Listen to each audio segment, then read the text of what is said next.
நெறைய பேரு இத சொல்றாங்க. நான் இப்ப சோம்பேறி ஆயிட்டேன். எனக்கு எதுவுமே பண்ண புடிக்கல. எனக்கு ஆஃபீஸுக்கு போக ஆரம்பத்துலலாம் எனக்கு கொஞ்சம் இன்ட்ரஸ்டிங்கா இருந்தது. எனக்கு இப்ப பண்றதுக்கே புடிக்கல. எனக்கு இப்ப ஒண்ணுமே பண்ணாம இப்படியே சோம்பேறியாவே இருக்கேன். பாடியில எனர்ஜியே இல்ல. ரொம்ப சிம்பிள்ங்க.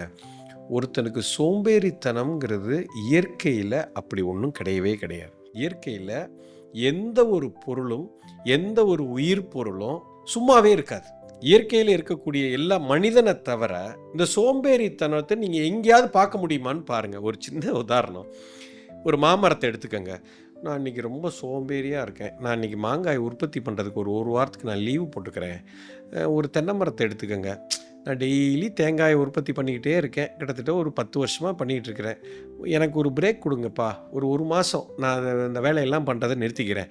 அப்படின்னு தென்னை மரம் என்னைக்காவது சொன்னுச்சா? ஒரு வேப்ப மரம், அப்பா நான் வேலை நெறைய பார்த்துட்டேன்.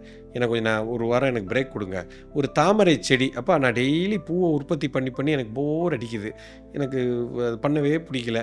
நான் ஒரு ஒரு அடுத்த 1 மாசத்துக்கு நான் வந்து தாமரை பூலாம் குடுக்க மாட்டேன். தயவுசெய்து எனக்கு ஒரு பிரேக் குடுங்க. சார் உலகத்துல எங்கேயாவது இது மாரி கேள்விப்பட்டிருக்கிறீங்க? கிடையவே கிடையாது. ஏன் இந்த மனுஷன் மட்டும் இப்படி இருக்கான்? ஏன் இப்படி இருக்கான்னா, இப்ப நான் சொன்ன பதிலே உங்களுக்கு அர்த்தம் இருக்கும்னு நெனைக்கிறேன். மனிதன் மட்டுமே நோக்கத்தை இழக்கிறான். நோக்கத்தை மறந்து போகிறான். இந்த உலகத்துல இருக்கக்கூடிய அத்தனை ஜீவராசிகளுக்கும் ஒரு நோக்கம் இருக்குங்க. ஒரு கோல் இருக்கு. ஒவ்வொரு உயிரும் இந்த உலகத்துல வந்து ஏன் பொறந்திருக்கு அப்படின்னா, அதுக்கு ஒரு காரணம் இருக்குது. அதுக்குன்னு ஒரு வேலைய இந்த எக்ஸிஸ்டன்ஸ் குடுத்திருக்குது. அந்த விஷயத்தை எவன் மறந்து போகிறானோ, இத வந்து இழக்கல, மறந்துட்டீங்க. ஏன்னா நீங்க பிஸி ஆயிட்டீங்க. வேற ஏதோ ஒரு வேலையில போய் சிக்கிட்டீங்க. உங்களுக்கு கொடுக்கப்பட்ட நோக்கத்த விட்டுட்டு, வேற ஒரு வேலையில போய் மாட்டிட்டீங்க. இப்போ உங்களுக்கு கொடுக்கப்பட்ட நோக்கம் மறந்து போச்சு.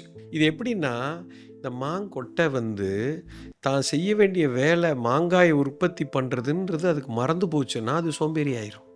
ஒரு தென்னங்கன்னு தேங்காய உற்பத்தி பண்ணணுங்கிறது அதுக்கு மறந்து போச்சுன்னா, அது சோம்பேறி ஆகும். இப்போ பிரச்சனை என்னன்னா, நீங்க அத மறந்துட்டீங்க. அந்த நோக்கம் உங்களுக்கு கோலையே மறந்துட்டீங்க. அந்த கோல நீங்க கண்டுபிடிச்சிட்டீங்க. அந்த கோல் உங்களுக்கு புரிஞ்சிருச்சுன்னா, நீங்க சோம்பேறித்தனத்திலேருந்து வெளியில வந்துருவீங்க சார். அந்த கோல தேடுங்க சார். ஆட்டோமேட்டிக்கா அத நீங்க செஞ்சுக்கிட்டே இருப்பீங்க சார். நீங்க சும்மாவே உட்கார முடியாது சார். உட்காரணும்னு நெனச்சாலும் உங்களால உட்கார முடியாது சார். இதுதான் சார் மிகப்பெரிய உண்மை. அந்த கோல் தெரிஞ்சவன் விடவே மாட்டான்.